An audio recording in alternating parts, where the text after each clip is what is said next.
জি, এখন দুপুরে খাওয়ার সকালের খাবারটা তাহলে চায় এই ক্ষতিটা করে।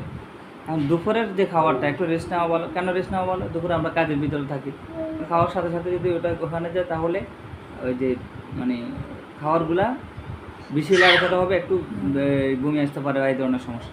রাতের খাওয়ার পরে কেন হাঁটা ভালো? কারণ রাতে খাওয়ার পরে আপনি স্বাভাবিক, আপনি যখন একটা পাতিলে দেখবেন না খিচুড়ি রান্না করেন না বা যে কোনো কিছু রান্না করেন না, রান্না করার সময় আপনি যদি এগুলো দিই শুধু পাতিল জাল দিতে থাকেন, এগুলো কি সব কিছু মিক্স ঠিক মতো হয়? হয় না। এই ঠিক আমাদের ফ্যাটেও কিন্তু এই খাবারগুলো যাওয়ার পরে ফাঁক পায়। আপনি দেখবেন খাওয়ার পরে শরীর দুর্বল লাগে, ফ্যাট শক্ত হয়ে যায়। এটা কেন জানেন? তখন এখানে রান্না হয়। তো এখন এই যে রাতে খাওয়ার পরে যখন হয়ে শুয়ে যায়, তা আমরা খাবারগুলো ডায়ালিসিস হয় না, মানে অর্থাৎ মিক্স হয় না। মিক্স না হওয়াতে কী হয়, অনেকের পেটে সমস্যা হয়, এগুলো সঠিকভাবে হজম হয় না। সঠিকভাবে হজম না হলে আমাদের শরীরে শক্তি আসবে না, এই ঝামেলাটা হয় এই কারণে। তো তার মানে হলো যে রাতের খাওয়ার পরে যদি আপনি যদি ফার্স্ট টাইম খান, এমনকি এটা রাসূল সাল্লাল্লাহু আলাইহি ওয়াসাল্লামের সুন্নাহ, রাসূল সাল্লাল্লাহু আলাইহি ওয়াসাল্লাম এরপরে খাবার খাইতেন না এশার পরে। তো আসলে রাসূল সুন্নাহগুলো আমাদের জীবনে এইগুলো যদি মানে কেউ আর ওষুধ লাগে না, আমরা তো আসলে চলতে পারি না। তো এখন এটা হলো একটা বিষয়। তো রাতের খাবারটা যদি ইচ্ছা মতো খান তাহলে কিছু হাঁটাহাঁটি করলেন, এগুলা মিক্স হলো, বাস এগুলো হজম হলো, আলহামদুলিল্লাহ। শুয়ে গেলেন বা দেখবেন যে রিল্যাক্স একটা ঘুম হচ্ছে। দ্বিতীয় 3 নাম্বার যে বিষয়টা, ফার্ম মুরগি, এটার মধ্যে আরও খারাপ জিনিস আমাদের খাওয়ার ভিতরে আর কিছু নেই। আপনি সহজে চিন্তা করেন, আপনি মুরগি তো পালেন, মুরগি একটা 1 কেজি 2 কেজি হতে কতদিন সময় লাগে? 6 মাস 1 বছর লাগে। তো এখন আমার বলেন, এই যে ফার্ম মুরগি খাচ্ছেন, এই মুরগিটা 35 দিন 2 কেজি থেকে 2.5 কেজি হয়, কীভাবে সম্ভব আমার বুঝান তো। আপনার একটা দেশি মোরগ যদি 1 থেকে 1 বছর লাগে যদি একটা 1 কেজি মোরগ হইতে, তো তাহলে এই 2-2.5 কেজি মোরগ কীভাবে 35 দিনে হয়? নিশ্চয়ই এখানে কিছু তো আছে। তো এখন এই যে জিনিসটা আছে, যেমন ওখানে কি আছে তাহলে?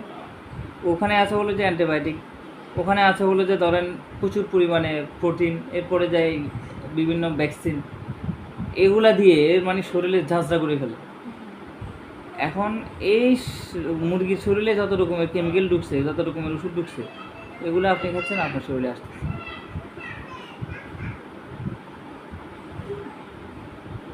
এই মূলত এই বিষয়গুলোকে শুধু একটু খেয়াল করবেন। আর গ্যাস্ট্রিকের ওষুধটা কী করবে? গ্যাস্ট্রিকের ওষুধটা যখন খায়, গ্যাস্ট্রিকের ওষুধ কি হজম করে?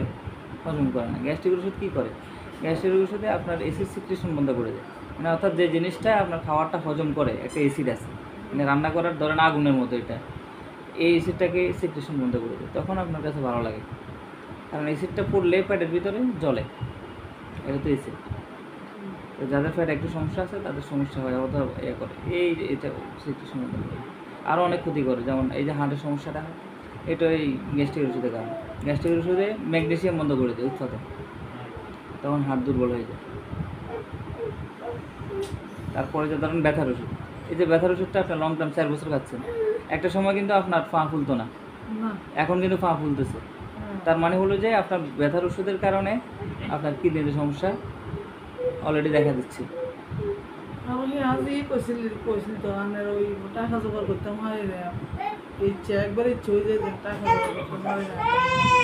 এই কারণে কি হচ্ছে, এখন ব্যথার ওষুধ আপনি যখন ব্যথা করে তখন ব্যথার ওষুধ খান, ব্যথার ওষুধ খেলে কিডনির উপর প্রেশার পড়ে, কিডনির উপর প্রেশার পড়লে বাস আপনার পা ফুলে যাচ্ছে।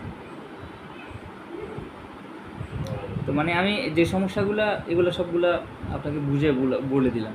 এখন যদি আপনি মানেন, আলহামদুলিল্লাহ সুস্থ থাকবেন, আর যদি না মানেন তাহলে এটা আপনার বিষয়। এই হলো বিষয়। ঠিক আছে, ইনশাল্লাহ।